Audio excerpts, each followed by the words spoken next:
کہا جاتا ہے کہ نمرود کی ایک بیٹی تھی جس کا نام رحیمہ تھا، لیکن اسے روبا کے نام سے پکارا جاتا تھا۔ جب نمرود نے حضرت ابراہیم علیہ السلام کو آگ میں پھینکا تو اس وقت وہ لڑکی اوپر محل سے یہ منظر دیکھ رہی تھی۔ حضرت ابراہیم علیہ السلام کو آگ میں نماز ادا کرتے ہوئے دیکھا اور آگ کے ارد گرد بہت سارے گلاب کے پودوں اور پانی اور درختوں کو دیکھا جن پر پرندے چہچہا رہے تھے، تو دل میں کہنے لگی کہ میرا باپ تو کچھ بھی نہیں ہے۔ قدرت، عزت اور بادشاہی تو اللہ رب العالمین کی ہے جو ابراہیم کا رب ہے۔ میرا والد تو جھوٹا اور عاجز ہے، آدمی کو ہلاک کرنے پر بھی قادر نہیں۔ وہ یہ سوچتی اکیلی ہی اپنے محل سے نکلی اور اس آگ کے قریب آ گئی۔ اس نے باہر سے حضرت ابراہیم علیہ السلام کو پکارا کہ اے ابراہیم، کیا آپ کے علاوہ بھی کوئی آپ کے رب کی بارگاہ میں اجازت پا سکتا ہے؟ آپ نے فرمایا ہاں، وہ شخص جس کا دل میرے رب کے لیے خالص ہو تو آگ میں اس کا حال بھی اسی طرح ہوگا جس طرح میرا حال ہے۔ اس نے کہا کہ میں چاہتی ہوں کہ تمہارے رب کے ساتھ صلح کر لوں۔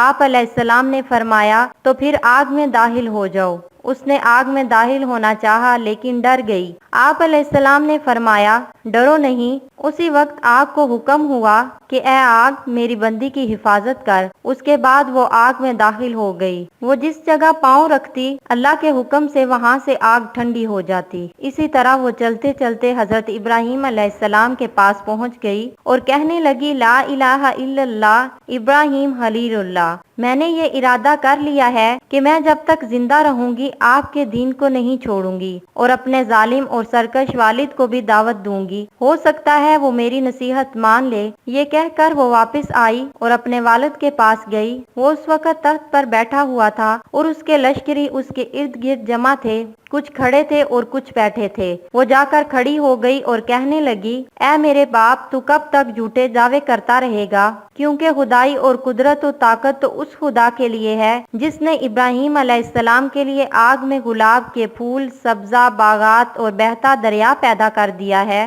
بادشاہی تو اس کی ہے، تیری کیا بادشاہی ہے؟ تو ایک آدمی کو گزند پہنچانے سے عاجز ہے اور اس پر قادر نہیں۔ ساتھ ہی اس نے کلمہ پڑھا لا الہ الا اللہ ابراہیم خلیل اللہ۔ اس کا لعنتی باپ یہ بات سن کر غصے میں آ گیا اور اس سے کہنے لگا اپنے دین سے پھر جا، اپنی جان پر ظلم نہ کر، ورنہ میں تجھے ایسی سزا دوں گا کہ دنیا والے اس سے عبرت حاصل کریں گے۔ اس نے کہا کہ میں دین حق کو ہرگز نہیں چھوڑوں گی اور نہ ہی اپنے رب کی نافرمانی کروں گی، تو جو چاہے کر لے۔ اس نے یہ سن کر اپنے کارندوں کو حکم دیا تو انہوں نے اس کے کپڑے اتار دیے اور اسے پیٹنا شروع کر دیا، لیکن وہ اپنے دین سے نہ پھری۔ پھر نمرود نے اس کے دونوں ہاتھ کاٹ دینے کا حکم دیا۔ اس کے کارندوں نے اس کے دونوں ہاتھ کاٹ دیے، لیکن اس اللہ کی بندی نے اف تک بھی نہ کی۔ پھر نمرود نے اسے مختلف سزائیں دیں، لیکن وہ اپنے دین پر ڈٹی رہی، حتیٰ کہ اللہ تعالیٰ نے ایک فرشتے کو وحی فرمائی کہ وہ جنت میں جائے اور اس کے لیے وہاں سے اعلیٰ پوشاک لے کر اس کے پاس جائے۔ وہ فرشتہ پوشاک لے کر اس کے پاس گیا اور وہ پوشاک اس کو دیا اور ساتھ ہی اپنے نورانی پر اس کے بدن پر ملے تو اس کے تمام زخم اللہ کے حکم سے درست ہو گئے۔ اس نے وہ پوشاک پہن لی۔ پھر ایک تیز ہوا آئی اور اسے اڑا کر انجانے مقام پر لے گئی۔ اس کے بارے میں اللہ تعالیٰ بہتر جانتا ہے۔